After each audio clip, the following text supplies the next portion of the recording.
Ndugu wasikilizaji na watazamaji wetu, naangalia kupitia Mkana Online TV, ambapo huu ni ugeni wa mgombea ubunge upita tiketi ya CCM katika kata hii ya Kidodi katika siku hii ya leo ya tarehe 25, ambapo amekuja kumwaga sera na irani za Chama cha Mapinduzi, akiandamana na wagombea wenza ambao kwa mapenzi na uzalendo wao waliweza kuja kuandamana na, akiwa pamoja na mheshimiwa diwani Mheshimiwa Diwani Nasoro Udulele katika viwanja hivi, ambapo vile yalinadiwa mambo mengi sana kama vile miradi mbalimbali, mradi wa barabara, hospitali, pamoja na ujenzi wa madarasa na maabara katika kata ya Kidodi. Tumsikilize Akisesa Rondo akielezea. Hatuwezi kumtenga yeye, alishirikiana mimi kwa miaka 5, Mheshimiwa Kaidi, kufanya kazi kwa upendo na mshikamano, kuona kwamba tunaenda kuwa majibu ya changamoto za wananchi wa kata ya Kidodi. Nachoweza kuahidi wananchi wa Kidodi, nitaendelea na Mheshimiwa Udulele pale tulipoishia na Mheshimiwa Kaidi, kwa kasi mpya, ari mpya na nguvu mpya. Tunachoomba kwenu ni ushirikiano. Tushirikiane kwa pamoja, kwa sababu hatima ya Kidodi ipo kwenye mikono yetu. Ndugu zangu, pamoja na yote ambayo yamezungumzwa, ambayo nimeyapokea, yapo ndani ya ilani mengine na mengine yako nje ya ilani, lakini maana ya kuwa wakilishi wa watu ni kusimamia utekelezaji na kupata majibu ya changamoto za wananchi, iwe ndani ya ilani ama nje ya ilani. Hatuwezi kusema kwamba kwa kuwa haliko ndani ya ilani basi hatuwezi kulitekeleza, kwa sababu kazi ya kiongozi ni kutafuta majibu ya changamoto. Na katika muktadha huo yamezungumzwa mambo ya maji hapa, kitongoji iko cha Cheu ambacho hakina umeme, kuna swala la shule huko. Yote haya tutayafanya baada ya tarehe 20. Tunachoomba kutoka kwetu, lakini pia nafahamu uchakavu wa shule yetu hapa, shule ya msingi. Kwa hiyo tutasimamia ukarabati, lakini uongezaji wa vyumba vya madarasa kwa ajili ya shule. Nyinyi ni mashahidi, mnajua tulikotoka, tulipo na kule tunataka kwenda. Yamezungumzwa kwa mapana yake kuhusiana na yale ambayo tumeyafanya, lakini kwa uchache, mnakumbuka 2020 changamoto ya kuunguziana mashamba ya miwa na hatima ya soko la miwa na uwezo wa kiwanda cha Irovo kunonoa miwa ya wakulima. Tuliwaahidi kwamba tupeni dhamana, tutaenda kufanya kazi. Na wale ambao walikuwa wanafuatilia vipindi vya bunge, mnaweza kukumbuka siku ile ya kihistoria wakati nilipokuwa na lumbana na serikali kuhusiana na hatima ya zao la miwa kwenye bonde la Mto Luembe, nikijenga hoja kwamba Irovo imepoteza uwezo wa kununua miwa ya wakulima na kiwanda hakina uwezo wa kuchakata miwa ya wakulima. Nilijenga hoja kwa kuwa serikali ni sehemu ya mbia, basi turuhusiwe kutafuta wawekezaji wengine wenye uwezo. Majibu ya serikali ambayo yalimuinua spika kwenye kiti marehemu Ndugai, yalale pema peponi, yalikuwa walishazungumza na SIDO kuweka viwanda vidogo vya kuchakata miwa kutengeneza sukari.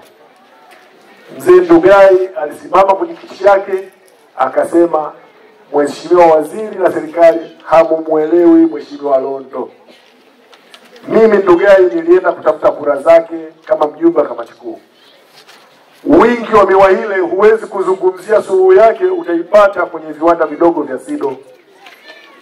Akasema serikali ijipange inipe majibu. Kama waziri hana jibu pale, waende wakajipange watoe majibu ambayo yataenda kuwa suluhu na changamoto ya zao la miwa hapa kwenye bonde la Mto Luembe. Naomba nizungumze jambo moja. Hivi ninavyozungumza tunaelekea hatua za mwisho za ukamilishaji wa kiwanda cha K4.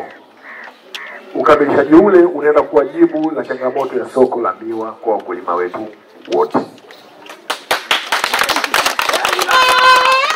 Pamoja na hayo, changamoto nyingine ilikuwa ni daraja la Mto Luembe kwa wakazi wa Kidodi ambao wanalima upande wa pili kule bonde la Mto Luembe.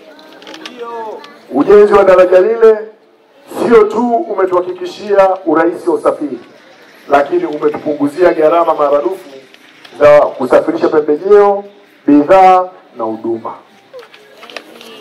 Yote haya ni katika utekelezaji wa zile ahadi ambazo tuliwapa. Ujenzi wa barabara ya kwenda Vidunda ni sehemu ya mafanikio yetu kwa kata ya Kidodi, na hasa kwa kuwa Kidodi inategemea sana mazao ya mboga mboga kutoka Vidunda. Kwa hiyo yote haya tumeyafanya kwa nia njema kuona kwamba tunakuwa sehemu ya majibu ya changamoto za wananchi wa Kidodi. Swala la mradi mkubwa wa maji wa Kidodi, Ruaha na Kitete Msindazi, bado kuna changamoto naambiwa, lakini ni jukumu langu mimi na diwani wenu kuona kwamba tunaenda kutafuta suluhu ya kudumu ya changamoto hizi. Lakini ninachoweza kusema tumefanikiwa, na imeshatangazwa kwenye gazeti la serikali. Kile ambacho tumekipigania kwa miaka 5 tumekipata, nacho si kingine, tunaenda kuwa na mamlaka mpya ya maji Mikumi. Hatutakuwa na Borowasa, hatutakuwa na Ruwasa, tutakuwa na mamlaka ya maji Mikumi. Na naamini uwepo wa mamlaka hiyo unaenda kutatua kero zetu na shida zetu, kwa kuwa mamlaka hiyo inawajibika moja kwa moja kwa wananchi wa Mikumi. Changamoto ya Borowasa, mkurugenzi wake alikuwa anaishi Morogoro. Alikuwa anahudumia maji Morogoro, Dumila, Kilosa na Mikumi. Kwa hiyo mnaweza kuona hata zile jumuiya zetu za maji ambazo zilikuwa chini ya Ruwasa zilikuwa ni shida kwenye usimamizi wake. Naamini ujenzi wa mamlaka mpya ya maji Mikumi inaenda kuwa suluhu ya changamoto zetu za maji. Ndugu zangu, mengi yamezungumzwa, lakini ninachoweza kuahidi ni kwamba tutaendelea kujiimarisha na kuimarisha miundombinu ya elimu kama nilivyosema. Afya, kuna jambo ambalo diwani amelizungumza kwamba wananchi hao wanataka kituo chao cha afya, lakini hilo ni swala la mipaka, na swala la mipaka linaanzia kwenye mkutano wa kijiji, baraza la maendeleo la kata, baraza la madiwani. Mapendekezo yanaenda mpaka kwa mwenye mamlaka ya kutangaza mipaka ambaye ni Mheshimiwa Rais. Hapo vipi? Hapo sawa.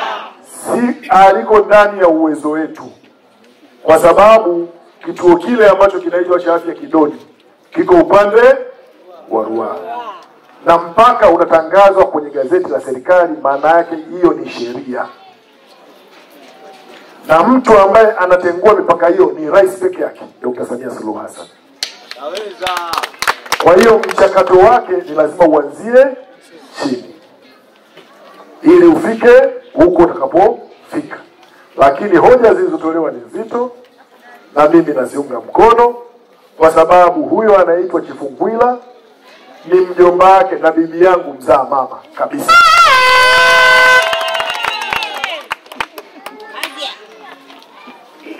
Baba hapo vipi? Na huyo hapa, na huyo pia ni mjukuu wa mtoto wa Ngwila. Huyu ni mjomba wake Ngwila kabisa. Huyu na bibi yangu mimi, mama mkubwa na mdogo kabisa.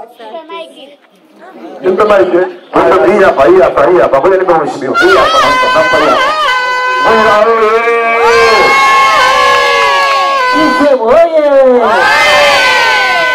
oye! Naitwa Mkwanembo kutoka Vidunda. Huyo chifu Ngwila ni mjomba wangu. Asante. Amka. Agoya. Agoya kule mkuu wenu. Malungo. Sasa huyu ni mpwa wa Chikumbwela. Huyu na bibi yangu mimi. Mama zao mkubwa na mdogo kabisa. Sasa kuna bibi mmoja anakuja hapa anasema kwamba Londo hatoki jimbo la Mikumi na wala sio Mvidunda. Hana ndani ya Mvidunda.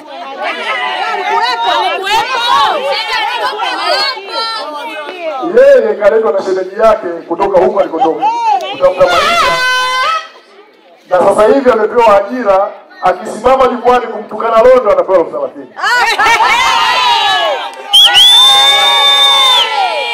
Na alikuja hapa. Hotuba yake tangu mwanzo mpaka mwisho Londo. Hana sera, hana mipango. Mama Baraka oye. Sasa huyu bwana kwa sababu hana maandalizi. Hajaandaliwa wala yeye mwenyewe hajajiandaa. Amekutana na ajira katika mihangaiko. Na ajira yake yeye analipwa 30,000 kwa siku. Na kazi yake kubwa ni kumtukana Londo tangu asubuhi mpaka jioni. Na ndio maana yeye anakwambia diwani Udulele yeye hana tatizo naye. Rais hana tatizo naye. Yeye ana tatizo na Londo. Sasa wewe mtoto wa kiume una tatizo na mtoto wa kiume mwenzio unatafutia.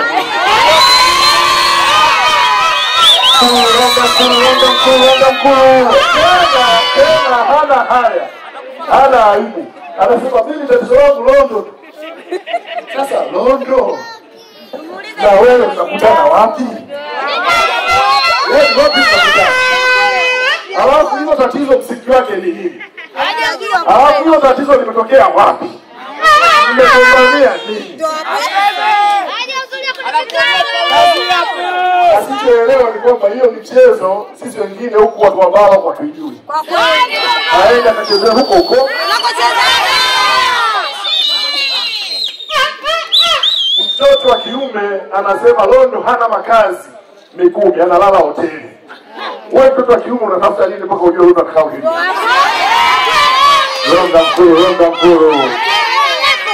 Hivi mimi na akili zangu baba wa watoto 3.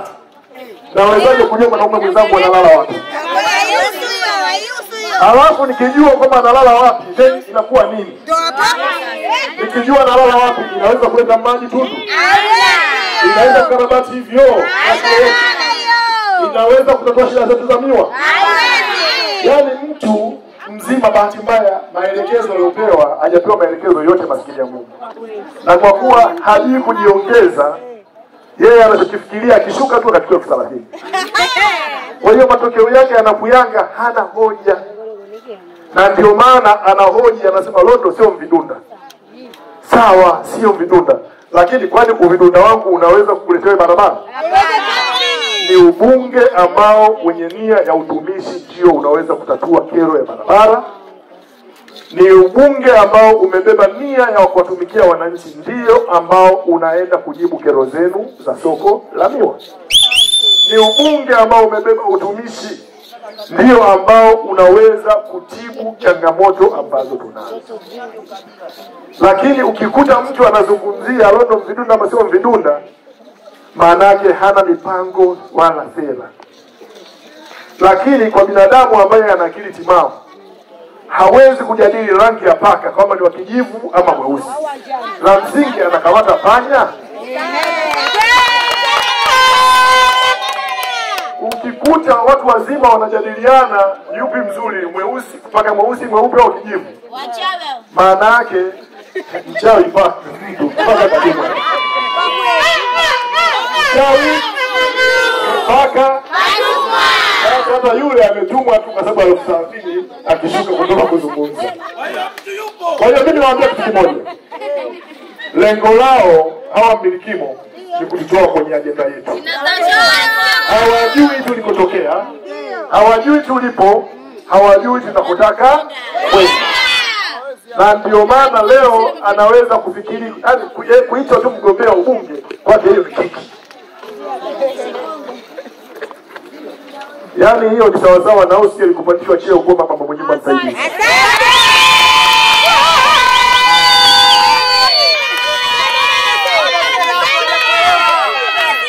Yaani hiyo sawasawa na usi alikupandishwa cheo kuwa nani? Mama Mirembe.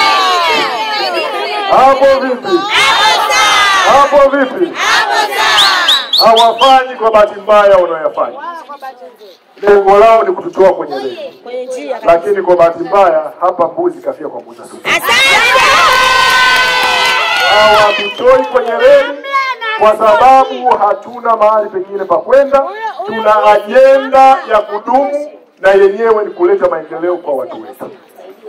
Na ndio maana tumepata fedha za kutosha za kufufua reli yetu ya kutoka Kilosa kwenda Kidatu. Hiyo tunaenda kubadilisha, inaenda kuungana na Tazara. Maana yake unaweza kutoka Kilosa mpaka Mlimba, mpaka Mbeya, mpaka Zambia. Watakuwa wenyewe hao. Tunafanya haya kwa sababu ya kutatua kero na shida zetu. Na hiyo anapita kwenye njia hiyo. Ndugu zangu, kuna swala la barabara yetu kutoka Mikumi kwenda Kidatu, kwenda Ruaha. Tumefanikiwa kuwarudisha kwenye mazungumzo Umoja wa Jumuiya ya Ulaya. Tunaendelea na mazungumzo nao. Yakitimia, maana yake tunaenda kuifumua barabara yetu na madaraja inaenda kuwa sawa sawa na ile barabara ya kutoka Kidatu kwenda ingawa hiyo haimo kwenye ilani ya Chama cha Mapinduzi. Lakini tunaendelea na mazungumzo kuona kwamba tunaenda kufanikisha hilo. Lakini lingine la muhimu, najua mama zangu na baba zangu ambao mnafanya biashara kwenye soko ambalo limechoka. Haimo kwenye ilani. Lakini naomba niwahakikishie kwamba tunaenda kupambana kutafuta fedha za ujenzi wa soko hapa Kidodi. Lakini hatuwezi kupata haya yote kama tusipopiga kura tarehe 29 Oktoba. Kura za kutosha kwa Dr. Samia Suluhu Hassan, kura za kutosha kwa Dennis Lazaro Londo, na kura za kutosha kwa ndugu yangu Nassor Juma. Hapo vipi? Hapo sawa. Nawapenda sana wananchi wa Kidodi.